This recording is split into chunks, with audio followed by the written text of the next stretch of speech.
Minimal quality of ghee along with chemicals ఏంటి beta carotene, acetic acid ester, lactic acid, food grade, monoglycerides, ghee flavour, ఈ లప్సా ఇవన్నీ కలిపి గీ తయారు చేశారు అనేది రిపోర్ట్లలో వచ్చిన తర్వాత దాని గురించి మాట్లాడకుండా ఎలా ఉండాలి? మాట్లాడితే మనోభావాలు దెబ్బతింటాయి అంటే మీకు మనోభావాలు దెబ్బతినేది మాట్లాడటం వల్ల, కలపటం వల్ల తెలుసుకోవాలి. ఈ రోజున సుప్రీం కోర్టు చాలా క్లియర్ కట్ గా ఇదే విషయాన్ని చెప్పింది. ఎంక్వైరీకి ఆర్డర్ చేశాం కదా, సిబిఐని వేశాం కదా, సిబిఐ చూస్తున్నది కదా, నా దగ్గరికి ఎందుకు వచ్చారని ఒక్క నిమిషంలో కేసు కొట్టేశారు.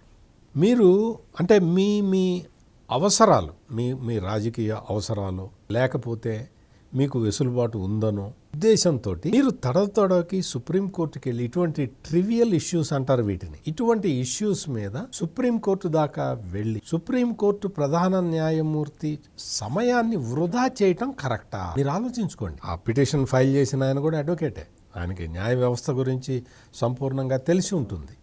నేను అనే పాయింట్ ఏంటి అంటే కోర్టు సమయాన్ని వృధా చేయటం, జరుగుతున్న ఇన్వెస్టిగేషన్ని కన్ఫ్యూజ్ చేయటం, ఇటువంటి పనులు ఎందుకు?